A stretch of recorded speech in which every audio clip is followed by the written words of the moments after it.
All right, what's up, fam? This past Sunday afternoon, I was contemplating my next video. And for the heck of it, I said, let me go on YouTube and see if I could get any additional ideas. And so I was going back and forth with two different topics, but I said, let's see what else is on YouTube that might spark my interest. And all of a sudden, this particular video, it was a short. And I think in the title, it had something to do with hip hop and Black American culture. So I clicked on it, right? And I saw this brother right here. Now, I didn't know who he was.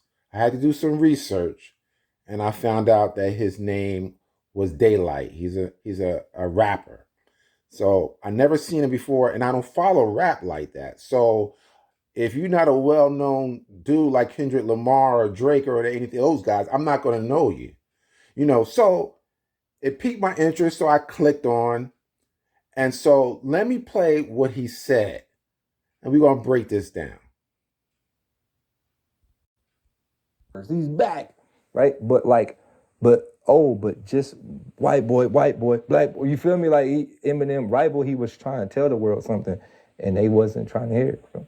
Yeah, I mean, Eminem actually responded to, my interviews with Lord Jamar. What'd he say? Oh, you don't remember that part? No. He said, hold on a second. Oh, no, he did in the song. Yeah. In the song, yeah. In the song. He said, Lord Jamar, you better leave my ass alone. Talk about the house of hip hop. He said, I'll go into the house you own. Yeah. Because Lord Jamar said that white people are guests in the house of hip hop.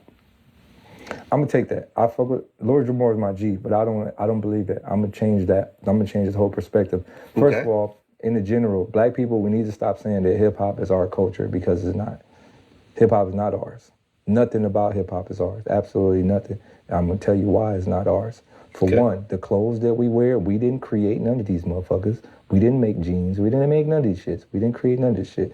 The fucking language that we speak, it ain't ours. The internet, none of this shit is ours. All this shit is little tools that were sprinkled to us, give it to us. None of this ain't our culture, bro. Our culture, we're gonna take our ass back to the homeland and getting these woods or getting these pyramids or motherfucking some other shit. This ain't our culture. None of this is our culture. The fuck is hip hop? You mean tell me niggas are dancing on cardboard boxes and that's ours? That's what we spray paint walls and dancing? Fuck all that shit. Our culture is somewhere back in the homeland. This ain't ours. None of this shit ours. Nigga, we rock Gucci and swag. Like this, right? You looking at this, you're like, yo, that's like a nice hip hop look. Nigga, who the fuck is Dickies? Well, this ain't ours. To be fair, at one point, most rappers, and this didn't go for an extremely long time, but most rappers were wearing Karl Kani, yeah, and FUBU and stuff like that. Karl Kani, I think, was the one that I think really probably had the longest run. You know what I mean? Yeah. Like Tupac was wearing it, Biggie was wearing it, and actually wearing the shit like alongside the Gucci and stuff like that. Like when you. These days you don't really see any major black designers that people fuck with. Gucci. I mean, I guess who is Gucci? Who is Gucci? Who is Louis Vuitton? Who right? Is these well, I guess people? Off-White. That's what I'm saying, man. Off-White is black owned, and people fuck with that. It's actually the biggest brand in the world right now. But then again, it's also partnered with Nike and Louis Vuitton and stuff like that. But he has his own brand that people fuck with as well. Yo, man, none of this shit is ours. I don't see no nigga with jeans on the pyramids. Okay. I don't see no niggas and no tribal niggas with jeans on. I don't see no tribal niggas with platinum. None of that shit is ours. We want a culture, we gotta go back to our own roots, bro. None of this shit is ours. Bro. This shit was all given to us, all of it. Especially hip hop. Think about Red Monkeys, Evisos, all this shit. All the shit we rocked over the years and we claimed as our swag. These niggas gave us the idea of swag. Here's what. Man, oh man, there's a lot to unpack here. But I made an observation. I went to the comments section, and let me first say, this video or this interview was done 6 years ago. And if you look at the comments, you will notice that this brother didn't get a whole lot of pushback about going black to Africa. Now, imagine if you say, let's go back to Africa today. Trust me, the knives are coming out. I received many of those knives from the indigenous community. Oh, we're not African. Stop talking about that slave stuff. We didn't come from those slave ships. If this brother right here, if Daylyt had said what he's saying in this video, if he said that today, that brother would have got clowned. That goes to show you how much time has changed. Now, I was made aware of the indigenous movement at least 20 years ago, right? And apparently, according to the comments, 6 years ago, it wasn't that strong. But like I said, now it's very strong. There's a lot of Black Americans who feel that they're indigenous to America. So I just wanted to make that note. That kind of caught my attention in the comment section. But let's deal with what this brother said. Now, what I gather from his response, he's basically saying that if you wear the white man's clothes, speak the white man's language, you cannot claim hip hop because your culture is in Africa. Now, let's follow that logic. Let's take it a step further. Now, if you go along with that, then you would have to conclude that all the musical genres that we created, rock and roll, blues, jazz, the list goes on and on. Rest assured, we were wearing white man's clothes and speaking the white man's language. Let's look at the inventions, the things that were invented in America. The brothers and sisters were wearing white man clothes and speaking the white man's language. So according to this brother, none of that is ours. It all belongs to the white man. Even our swag, he says, was given to us by the white man. So everything that we created in America belongs to the white man. It's their culture. It's not ours. That's insane. Now, what I find odd about his position is that he's a hip hop artist, yet he seems to be unaware of the history of Black designers in hip hop. Vlad had to actually school him on some of the history. This guy convinced himself so much that hip hop is in Black American culture, he doesn't even take the time to look at the history. Now he talks about, oh, there's no brothers wearing jeans on the pyramids, so let's not claim designer jeans. And if he understood the history of how blue jeans came to be, he would realize that Black Americans have a stake in the blue jean culture. So we have blue jean from Genoa. We have blue denim or denim coming from Nîmes. But when we make it into pants in America, we end up morphing the garment into blue jeans. People don't necessarily think about how their blue jeans came to be blue. Historically, that's because of the indigo dye. Centuries ago, indigo was said to be worth its weight in gold. Competition for it was so fierce, Europeans actually called it the devil's dye. Indigo is, in fact, a weed. The process of turning indigo from this small green leaf into a dye is a very delicate process. So only the most skilled are able to do this. One of the neatest things about dyeing with indigo is the dye vat is green. It's not blue. And when you introduce a fabric like denim to the dye vat, it comes out green. And then as it oxidizes in our atmosphere, it turns blue. It is magic. Indigo dyeing is magic. In many cultures, indigo cloth has a spiritual importance. In Africa, the cloth is considered the next layer to the skin. It holds the person's soul, their spirit.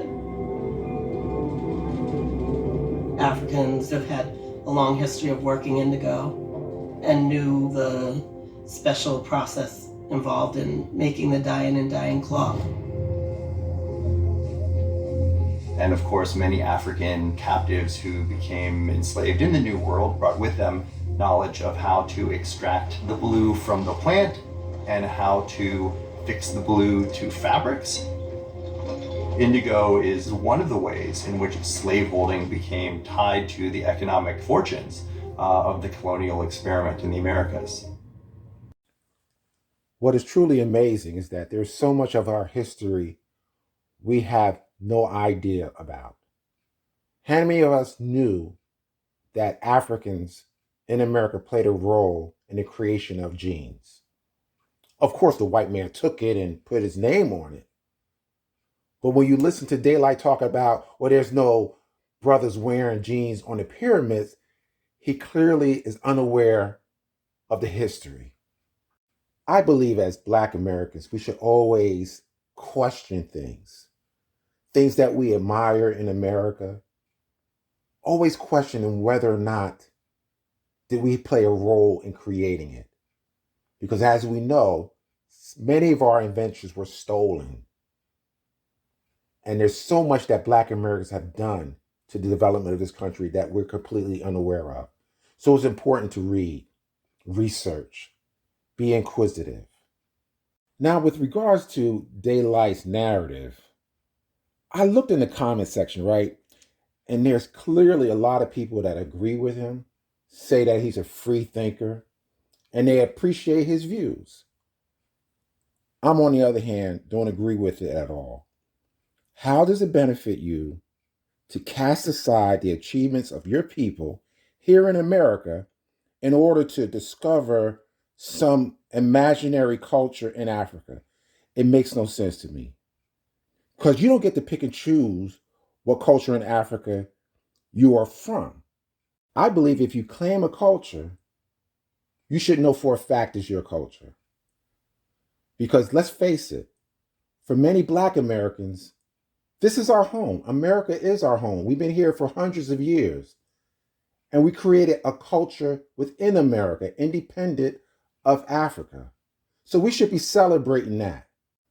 You see, it's not clear to me whether or not he believes he descends from Egypt or not. But if he's trying to claim Egyptian identity, he will find it very difficult to gain acceptance from the people who are there now. They certainly don't believe Black Americans are the descendants of Kemet. Now listen to this minister of antiquities from Egypt and listen to what he says about Black Americans. Not surprisingly, his office is full of books on the topic, some of which depict dark-skinned ancient Egyptians. But he says there's an explanation. No, they were dark-skinned, But they were not black. But they're not Negro. Because look at the length of the Negroes like that and the nose like this. It's not really the Egyptian origin at all. It's different, completely different. And this is why you cannot connect the Egyptian civilization with the African at all. It's different. Or from Syria, Palestine, Mesopotamia, it's different, completely. Now, if that wasn't bad enough, Kevin Hart made some controversial statements, at least according to Egyptian officials, when he said that Egypt or ancient Egypt was Black. Now, I personally agree with that. Based on the evidence, it's clear. But modern Egyptians don't accept that. All right? And so he had said those comments prior to a scheduled concert in Egypt. And after they heard these comments, they canceled it. Actually, the same fate was handed out to Netflix for the Cleopatra documentary. The Egyptian community at the time did not appreciate Cleopatra being portrayed by a Black woman, even though there is some evidence to suggest that Cleopatra had African ancestry. So, here's my thing. While you may try to claim a past history, it won't be easy. Even in West Africa, Some Africans view Black Americans merely as Americans. They don't view them as Africans. So my point, why give up everything in America for something or for people that may not see you as part of them? Now, allow me to digress for a moment. Rest assured, I'm going to tie this all in. But I want to use this example right here to illustrate a double standard that Black Americans have to deal with when discussing our achievements. Now, whenever we do something great, there's always people suggesting that for some reason, we must have had help, never fully giving us credit for the things that we created. It has even gone as far as some suggesting that even the slang that we created shouldn't be attributed to Black Americans because we speak English. Imagine that. That disqualifies us, right? There's actually a guy who frequents Cologne's platform on occasion who actually said that. I won't even name his name, it's not important. Now, the gentleman on the left, his name is Lyman Spitzer, and he's known for creating the Hubble telescope, which allows you to look deep into space. Now, he's of German and Jewish ancestry. Now, here's my question. Should he disavow his accomplishments in America merely because he speaks English? Of course not. That sounds ridiculous. But for some reason, that seems plausible for some when those sentiments are directed towards Black Americans. Look at Steve Jobs. He has Swiss, German, and Syrian ancestry. Should he be required to do the same? Of course not. But what's underlying these sentiments towards Black Americans from the diaspora is simply envy and jealousy. They don't like it when we celebrate ourselves and celebrate what we have done. When we do, it causes them to look in the mirror, and when they look back, they just realize they don't measure up. Their only recourse is to call us divisive and racist. They are claiming that we are espousing an aspect of white supremacy, but they call us Black supremacists. They're simply gaslighting us for celebrating who we are and what we have done. They want us to be quiet. Simple as that. But unfortunately for them, I will continue to celebrate Black American culture and achievement. My message is clear for people like Daylyt. Celebrate your people here in America. This is your home and your culture, not Africa. So if this is the first time you're at my channel, welcome. Please subscribe. Take a minute to subscribe. Definitely thumb up the video. Please share. This information is so important. Until the next time, peace.